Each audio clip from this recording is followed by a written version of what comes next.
빗길을 뚫고 이곳까지 함께하신 우리 모든 성도님들 위해 하나님의 사랑이 함께하기를 간절히 기원합니다.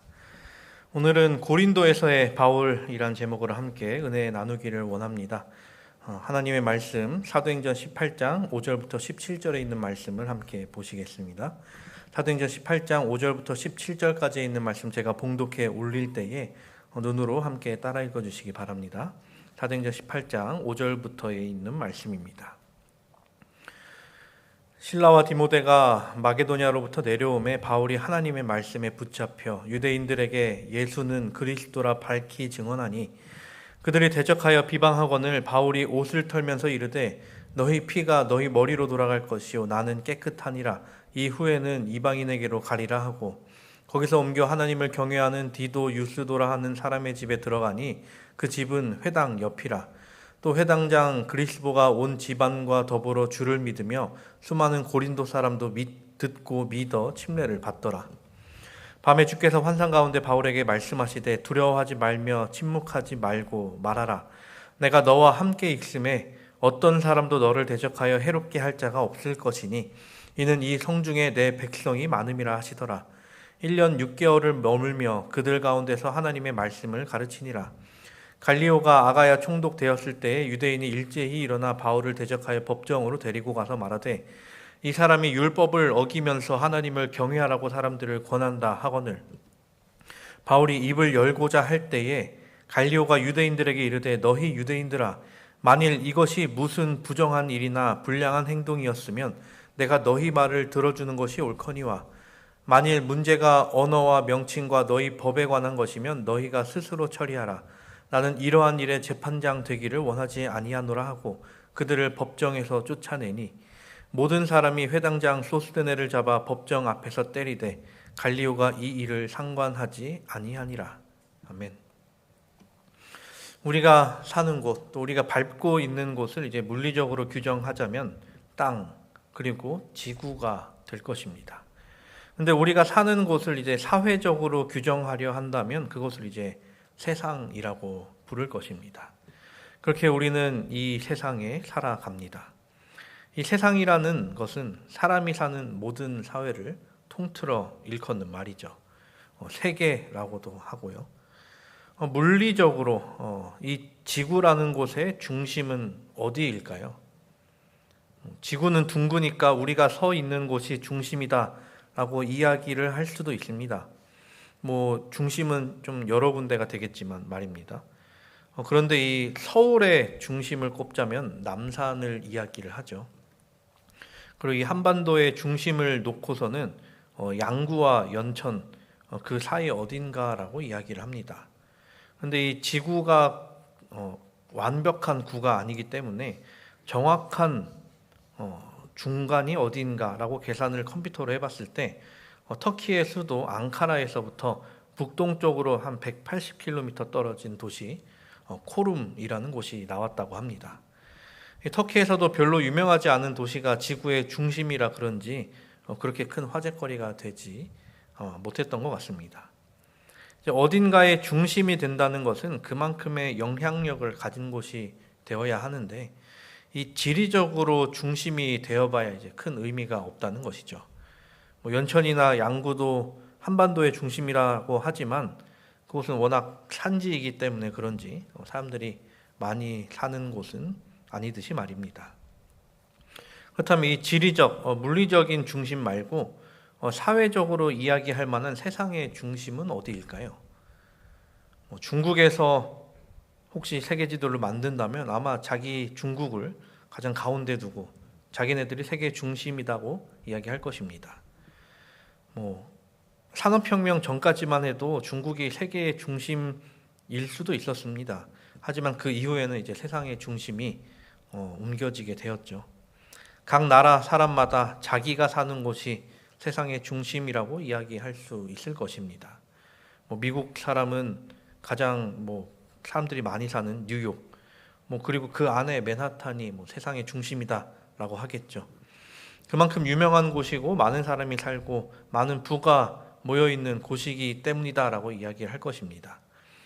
그런데 프랑스에 사는 사람은 프랑스 파리가 세상의 중심이라고 하려 할 것입니다. 세상 유행의 중심지와 같은 곳으로 여겨지기 때문이죠. 패션의 중심지, 온갖 명품들이 이 파리에서 생겨났고 파리에 또 본점을 두고 있기 때문입니다. 그런데 지금으로 보면 우리나라가 세계 유행을 선도해서 세계의 중심은 우리 한국이다 라고 이야기할 수도 있지 않을까 생각을 해봅니다. K-팝, K-드라마, K-뷰티, K-푸드 등 세계 각곳에서 우리나라의 문화를 소비하고 있죠. 백번 김구 선생님이 쓴 수필 나의 소원에는 이런 말이 있었습니다. 세계에서 가장 나는 우리나라가 세계에서 가장 아름다운 나라가 되기를 원한다. 가장 부강한 나라가 되기를 원하는 것은 아니다. 내가 남의 침략에 가슴 아팠으니 내 나라가 남을 침략하는 것을 원치 아니한다. 우리의 부력은 우리의 생활을 풍족히 할 만하고 우리의 강력은 남의 침략을 막을 만하면 족하다. 오직 한없이 가지고 싶은 것은 높은 문화의 힘이다. 인터넷에서 이 말을 하면서 우리가 드디어 그 문화의 힘을 가지게 되었다라고 하는 사람도 있었습니다. 이렇게 문화의 중심지는 그 시대의 가장 핫한 곳으로 여겨지는 것이죠.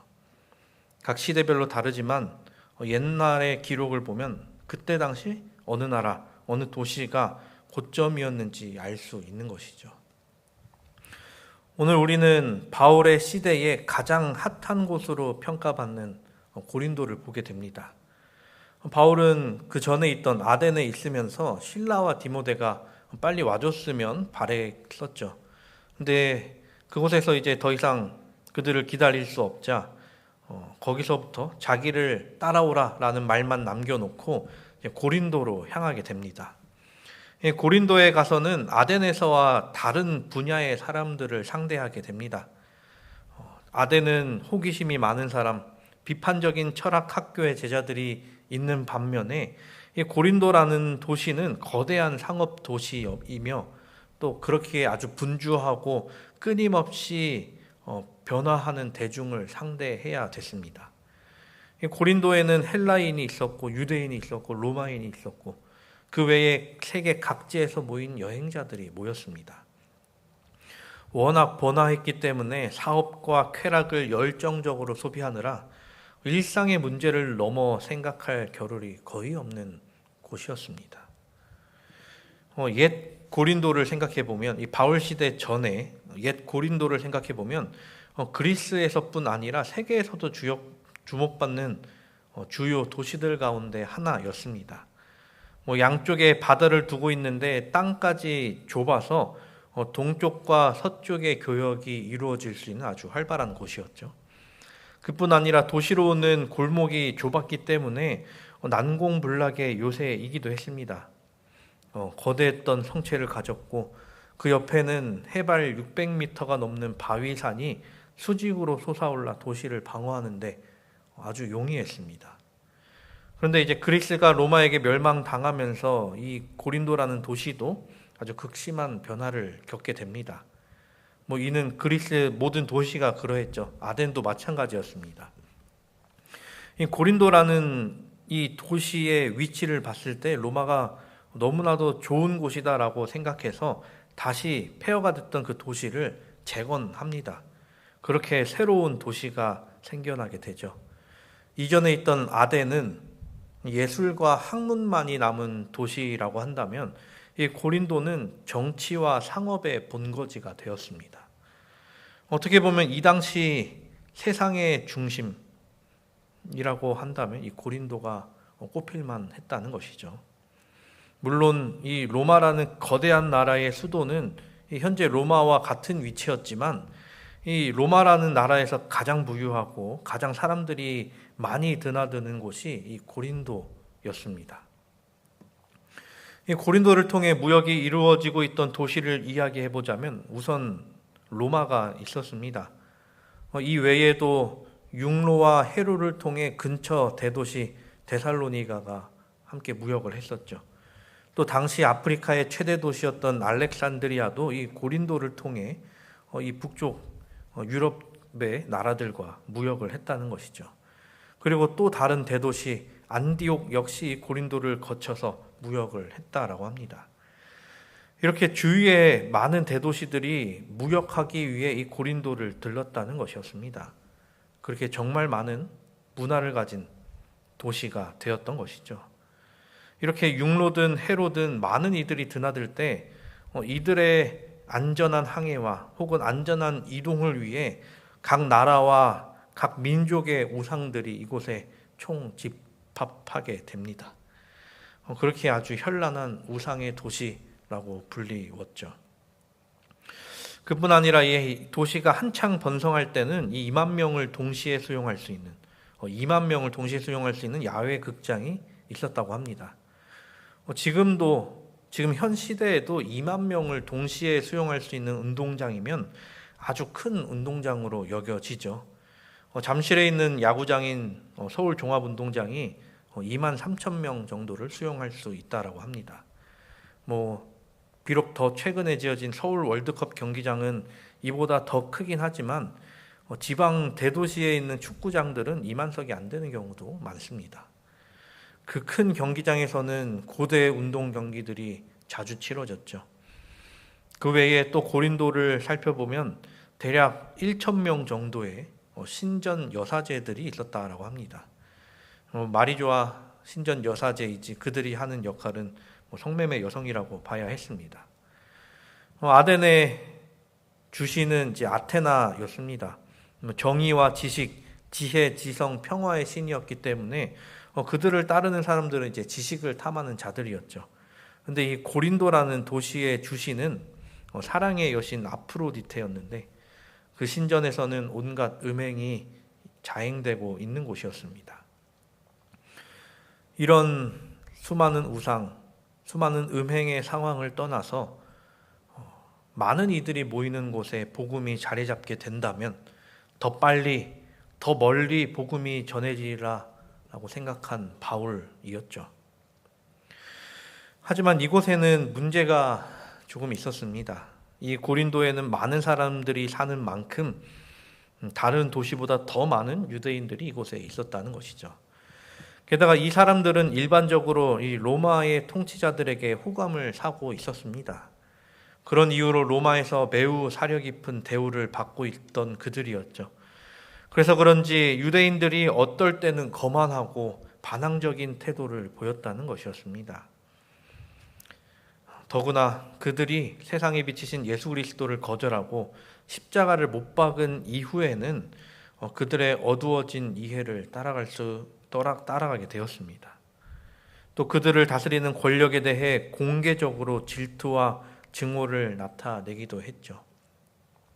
그리고 그들이 추구하는 유대인의 왕이 위대한 능력을 가지고 와서 저 로마를 무너뜨리고 이 이스라엘이라는 나라, 어떻게 보면 더 큰 거대한 왕국을 이룰 것이라고 자랑스럽게 생각하고 또 이야기하며 있었습니다. 그들의 이 허황된 생각 때문에 그들은 구세주를 거절했었죠. 예루살렘에 있던 유대인들과 마찬가지였습니다. 하나님의 아들을 박해했던 그런 악의적인 정신이 그리스도만으로 끝나는 것이 아닌 로마를 향하여서도 표출했다는 것이었습니다. 그래서 이들은 항상 끊임없이 반란을 도모한 자들이었습니다. 이런 성격은 당연히 문제가 됐기에 원래 어떻게 보면 로마에 많은 유대인들이 살고 있었지만 이들이 추방당해서 고린도로 밀려 내려오게 됩니다. 이렇게 어떻게 보면 호전적인 성격을 띠고 있던 유대인들이 많은 도시가 이제 고린도가 되어버린 것이었죠. 이는 어떻게 보면 바울의 이 복음 전파 사업에 걸림돌이 될 만했습니다. 근데 모든 유대인이 그랬는가 하면 꼭 그렇지는 않았죠. 바울의 이제 원래 직업을 우리가 잘 알듯이 그와 같은 직업을 가진 자들을 만나게 되는데 그들을 통해 많은 또 위로와 도움을 얻게 됩니다. 그들의 이름은 이제 아굴라와 브리스길라입니다. 천막을 만드는 일을 같이 하게 되면서 더 좋은 관계를 맺게 되죠. 그 천막을 만들면서 선교 자금을 마련하기도 했고요. 그렇다면 이 바울이 이 고린도에서 했던 사역을 보면 어떠했을까요?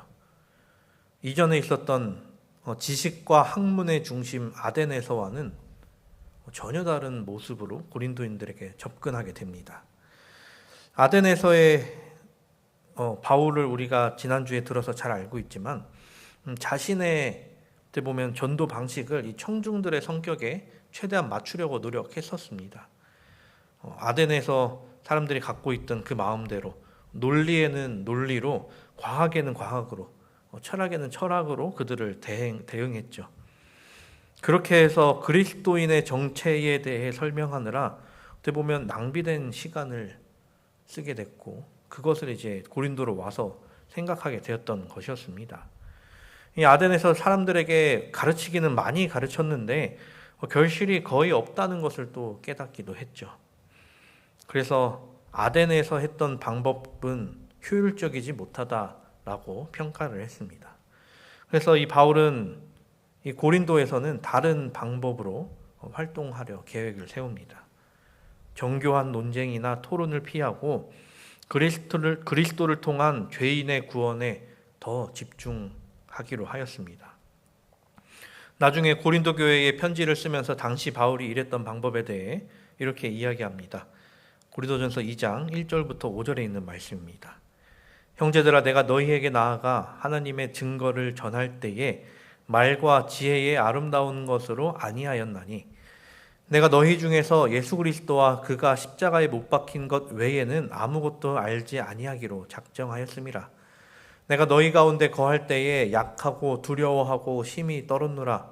내 말과 내 전도함이 설득력 있는 지혜의 말로 하지 아니하고 다만 성령의 나타나심과 능력으로 하여 너희 믿음이 사람의 지혜에 있지 아니하고 다만 하나님의 능력에 있게 하려 하였노라.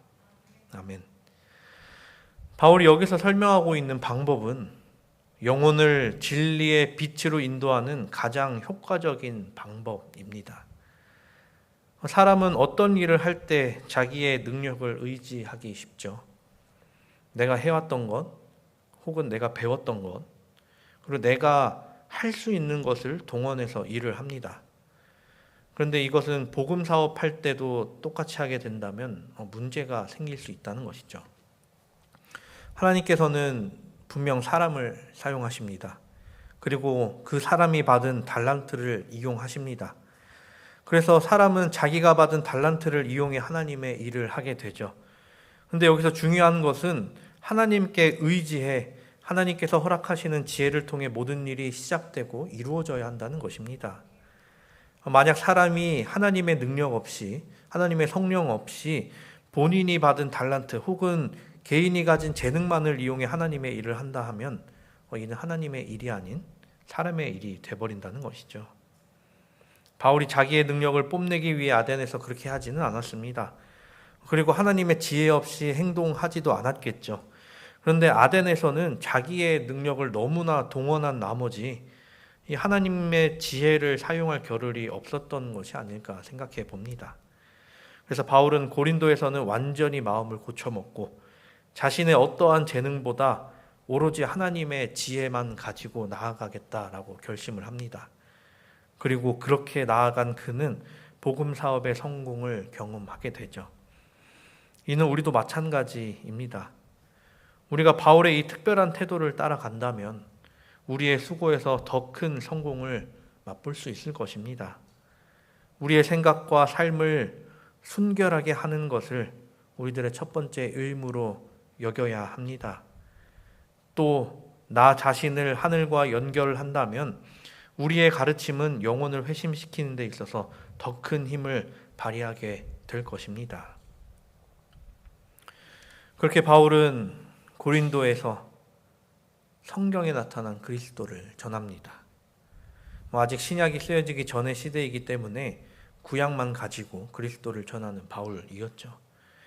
구약 성경에 나타난 그리스도에 대한 표상과 그 의식법의 그림자를 통해 십자가의 죽으심을 이야기합니다.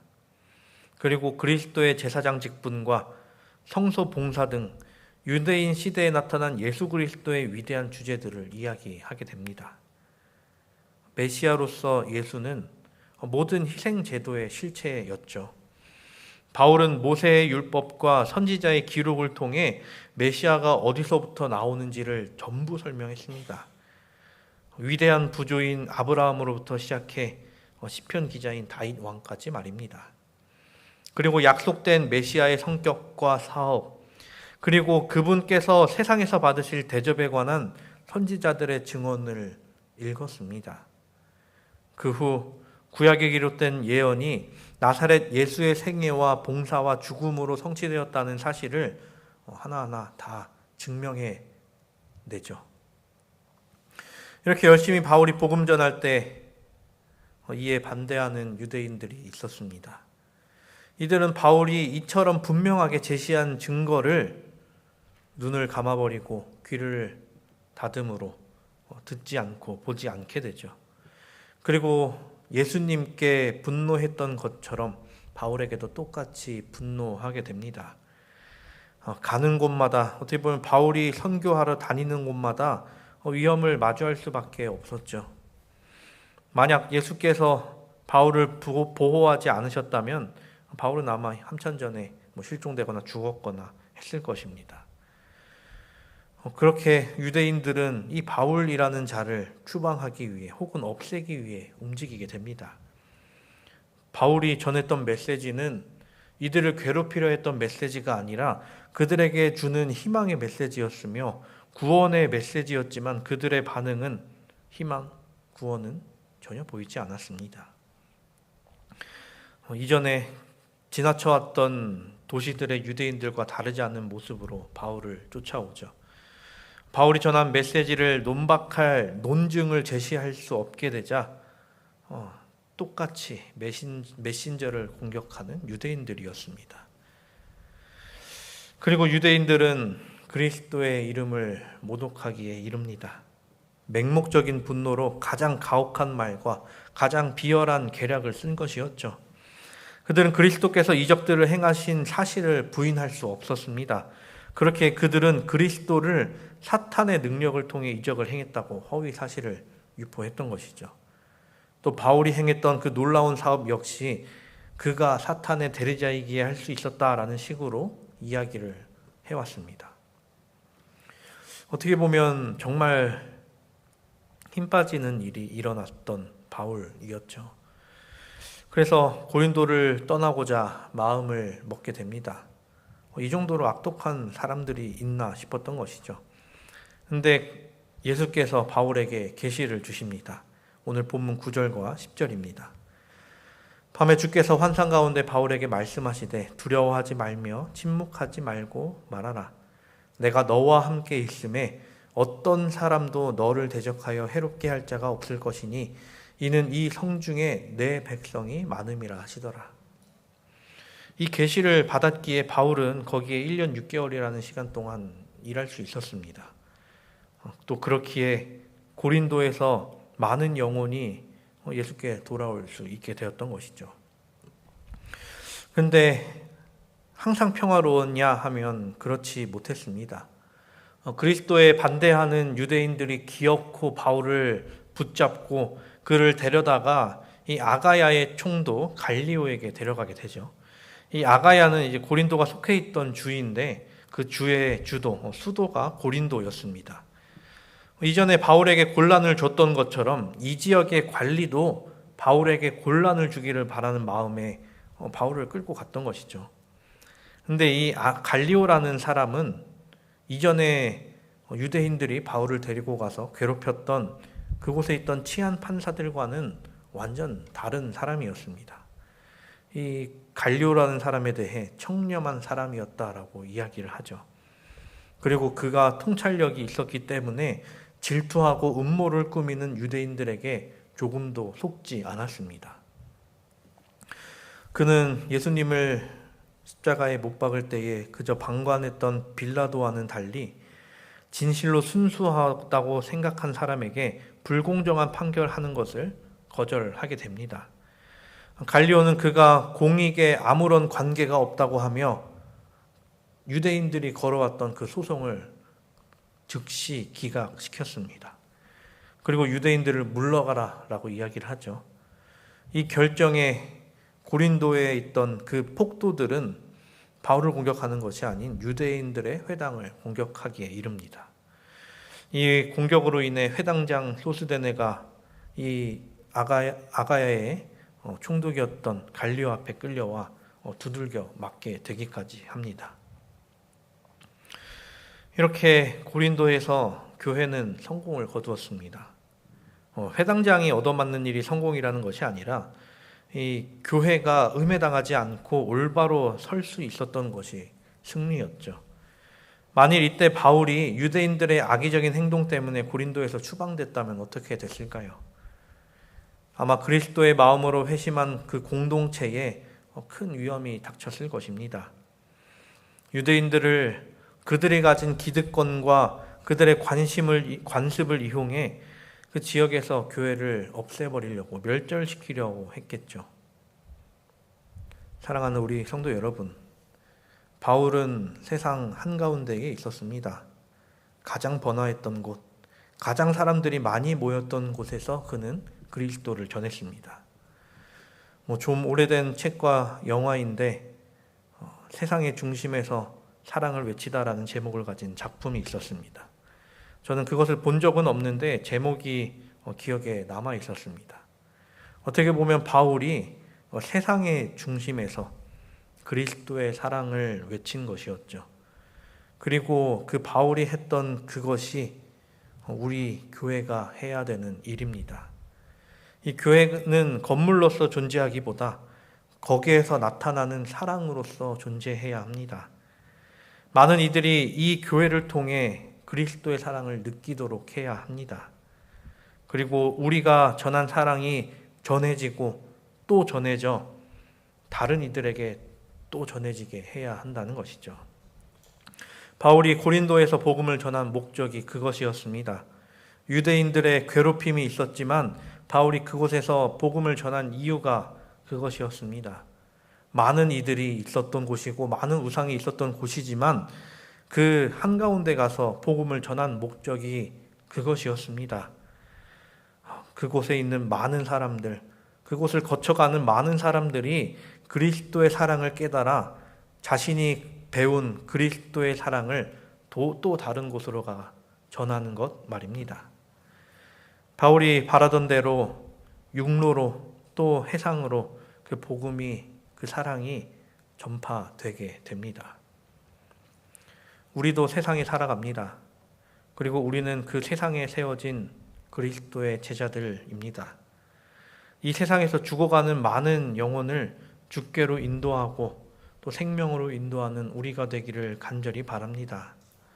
그리고 그렇게 살아남을 입게 된 이들이 또 다른 이들을 살리는 것을 우리 눈으로 보며 이것을 경험하게 되는 우리 모두가 되기를 간절히 바랍니다. 하나님의 사랑을 언제나 나타내며 하나님의 사랑을 우리 삶 속에서 드러내는 그러한 우리 모두가 되기를 바라며 말씀을 드리도록 하겠습니다.